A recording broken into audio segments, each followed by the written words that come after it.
Well, hello, no one's here yet, but I'm going to go ahead and begin. I'm just going to go over a few here on test three for our 102 or 17B class. All right. Because most of them are pretty self-explanatorily found in the argumentative assignments. All right. Numbers 4 and 5. Which of the following is false regarding class coverage of Franklin Roosevelt? According to historian H.W. Brands, Franklin Roosevelt was consistently and philosophically against laissez-faire principles in favor of a planned economy. I subjectively thought so. His placement of somewhat radical people on his informal cabinet demonstrated a willingness to tamper with novel ideas in the New Deal. Yep. Franklin Roosevelt arguably broadened the scope of executive leadership and involvement in the economy, for sure. All right. Anyone who just came on, I'm on number 4. Roosevelt's call to industrial cooperation in spite of American political tradition and antitrust laws under the slogan of patriotism in a time of virtual war against the Depression was quite controversial, yes. But look at the last one. Roosevelt challenged traditional notions of meritocracy via his national dole system. He didn't go that far. He didn't go very far with the dole. So that's the one that you're going to be looking for on number 4. The last one is the one that's not right. Number 5, Roosevelt could be portrayed as at least moderately conservative, and that he salvaged the capitalist system and opposed far left as well as right-wing politicians and movements. I intended that. Dirk, Yes. Hi. I thought it was just me and you for a second. How are you doing? Yeah. Good. There should be one other. Okay. Sorry, I didn't mean to interrupt. I thought it was just me and you for a second. I was like, well. How are you doing? Good. How's everything going? Good to see you. We have Julie Smith. Okay, so yeah, let me get your name down. Are you ready to end the semester or what? Yes and no. I think probably like everybody else, I'm looking forward to a break. I know. My reading schedule, I mean, not to try to boast about it, but because I think any adjunct, any instructor does, but I read a lot and that won't change, but it'll be more for pleasure and less time oriented. And so that'll take a little stress off for a while. But I genuinely will miss you, students. And this is a great class that I've had with you guys, and I'm not looking forward to that part of it. I'm really not. All right. So let's see here. 102 test 3. All right. So I have Jaden. I have Jaden and Kevin. That's rather fitting that I have the two of you here. All right. So let me share the screen again. And so again, I wanted to go over that, which I didn't think was pretty self-explanatory from the assignments. So I wasn't going to go over too many of them.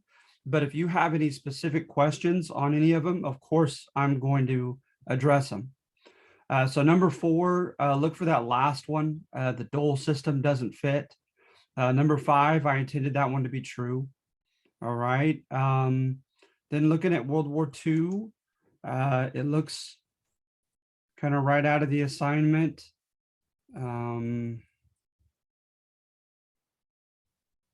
Yeah, look at number 11, Executive Order 9066, right? That interned the Japanese Americans and Japanese immigrants. Did the 14th Amendment protect Japanese Americans? Ask Fred Korematsu. It did not. And so that one is false.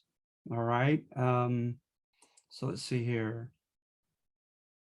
And by all means, like I said, if you have a specific question, I will address it. But these are just the ones that were kind of salient to me and not being explicitly clear from the assignments. Let's see here. Truman, nonsense. Look at 17. Harry Truman in the Democratic Party, according to the instructor, contended with Republican Party accusations of brinkmanship and warmongering. No, if anything, it was the opposite. Not that it was a party thing, but the Republicans, whenever the Democrats, they both did it. Whenever one administration was in, they would try to accuse the other of being too soft on communism, etc. And they definitely did with Truman because of the dropping of the Russians' bomb and the quote loss of China to the Communist Party and Mao Zedong. So at any rate, yeah, so that one's not true. What question are we on again? I just went over, Jaden, I just went over number 17. So I did 4, 5, 17. Okay. And so 4, look at that last one. 5, I intended to be true. 6, were the terms too lenient at Versailles, according to the popular narrative? No, they were too harsh at Versailles. And it led to anti-Versailles sentiment in Germany that helped catapult the German National Socialists and Adolf Hitler up into their positions. Of course, much more to it than that, but it helped. All right, and so that last one I just did was 17. The United States, 19, though faithful to the Truman Doctrine, disregarded UN sanctions for a unifying election. No, we did do that, however, in Vietnam, right? Across the 17th parallel, but not in Korea. So we were on the side of the Geneva Conventions for the Korean War. All right. Let's see here.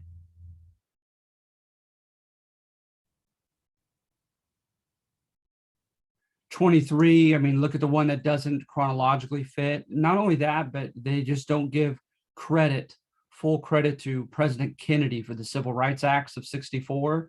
Remember, he was killed in November of '63. And a lot of people contend that however good his intentions were, he didn't have that arsenal of the Johnson's treatment that his successor had, Lyndon B. Johnson. All right, let's see here. So nonviolent civil disobedience, we went quite a bit over that, I think. The militant groups, those are all true, except for Malcolm X consistently supporting the nonviolent movement. You can find evidence of that to the contrary, just on video of him contending that it was like leading the sheep to the wolves and feeding them to him. Let's see here, which doesn't fit on the next one with the Chicano movement. Those are true with the exception of Jose Angel Gutierrez. He was instrumental in Crystal City, Texas. And he was part of La Raza Unida Mexican-American Party. But the unionization of farm workers, I subbed his name in for, of course, Cesar Chavez. So that's the one that doesn't fit, right? Let's see here. Number 28, you should get from the video. Truman defended America's second Red Scare and claiming that right-wing totalitarian tactics were necessary to combat left-wing totalitarian threats. No, he said just the antithesis of that in the video, right? That I gave out. So let's see here. Cuba. Castro in the duck test, he had an agricultural redistribution program and expropriated a lot of land that was not being cultivated by Standard Fruit and big American corporations. So he failed the duck test. Absolutely American attempts to invade Cuba and then, of course, to kill Castro as well engendered arguably opposition, suspicion, and domestic popularity within and for Castro. Look at the third one. Kennedy became more militantly aligned with his military chiefs of staff after the Cuban Missile Crisis. You watch a video on that or read anything on that, and they say just the opposite, that he became alienated from his Joint Chiefs of Staff. And like I said, some people even go so far as attributing that to conspiracy theories on his death. All right. And then this is kind of straight from the video that I gave out. Look at the option C. was fought with American cognizance of Ho Chi Minh and the Communist Party's popularity, at least partially out of geopolitical determination to keep communism contained. So much for protecting a peaceful majority from the armed imposition of communism from an armed minority. That paradigm, it didn't seem to fit in Vietnam. Okay, especially according to that video. All right, and so then I ask you, are there any questions amongst you guys? Because those are the ones that I thought weren't, quite evident from the assignments, and I went over them. But by all means, maybe I'm missing a couple. Maybe I'm assuming a couple are more readily apparent than they are. So by all means, you have my attention.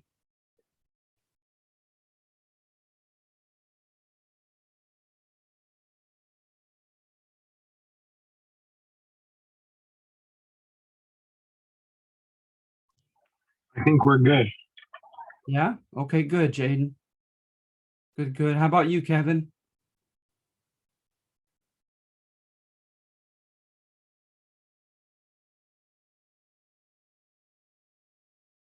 Maybe he's looking. You mind if we just go over 14 again? Sure. Just in case we already went over it. That's okay. That's what I'm here for. Okay, so in light of Cold War origins, in which manner did the US and the Soviet Union not arguably elicit the other's distrust or concern? We failed to share the system of cracking the access codes, right? The Enigma with our Russian ally. That is true. And that did not go over well. We did not ship as many supplies to our Russian ally as we did to our British one. And that's very true. The Soviet Union began imposing its own rule over Central European countries like Poland and liberated from Nazi rule. That is absolutely true. And of course, from the narrative of the videos and books, for that matter, on the Cold War, that became a big line of contention with Truman, insisting that they have free and fair elections. And D, our government signed a non-aggression pact with Nazi Germany? No, right? The Soviet Union did. So that kind of made us, strange allies in World War II, because initially, right, the Soviet Union signed a pact with Nazi Germany, encouraged them to take Holland and Norway, and while they themselves tried to take Finland, and they partitioned Poland between the two of them until Nazi Germany betrayed them with Operation Barbarossa, the invasion of the Soviet Union. All right. So clearly D is the one that does not fit. You mind if we do one more 7 there? Sure. That's okay, Kevin. All right. Fascism was stated in class to have violated many tenets of classical liberalism that many modern Western civilizations consider essential in safeguarding individual liberties. Which specific example is false? So A, fascism stresses communal organic theory in that all individuals and classes are not considered significant in and of themselves, nor free to be autonomous, but obligated to do their part in the functioning of the entire nation. That's absolutely true, right? Under a fascist government, whatever class you're in, whatever role you have for your vocation, etc., you are a part of the body, whether it be the pinky, the arm, the leg, the ear, and you're to do your part for the functioning of the entire German Reich. And what you think, what you'd like to do, and so forth are immaterial to that crusade and role. B, fascism in the 30s sanctioned violence by way of imperialism abroad and the use of coercion against political dissent domestically. Absolutely. That one's true as well. And then C, although fascism denounced autocratic rule by a sole charismatic leader, that's already wrong, right? Because remember, that was another scary component with fascism, is they embraced the autocratic rule of a sole charismatic leader, like Hitler, like El Duce, Mussolini, right? Tojo's not a great equivalent, but somewhat in Japan. It allowed military cabinet members to overrule civilian legislators' policies. So C is the one that doesn't fit, Kevin. Thank you. You're welcome.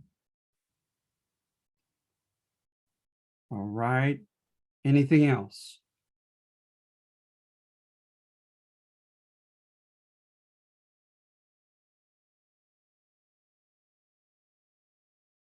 I think we're good this time.